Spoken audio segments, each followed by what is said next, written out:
Үтәлеш 100%. Особое внимание уделялось контролю за результативностью и экономностью бюджетных расходов, укреплению финансовой дисциплины, повышению ответственности структур власти в сфере бюджетной политики.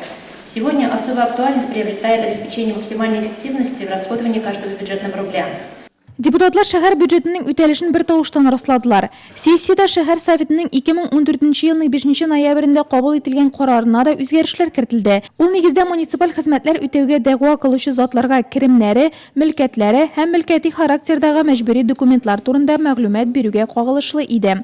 Сессияда депутатлар тарафыннан кабул ителгән тагын бер карар Нурлат шәһәре башлыгына муниципаль хезмәткәрләргә квалификация разрядларын билгеләү вәкаләтләрен йөкләде. Бүгенге көннән шәһәрләр игътибарына тагын бер мәгълүмат.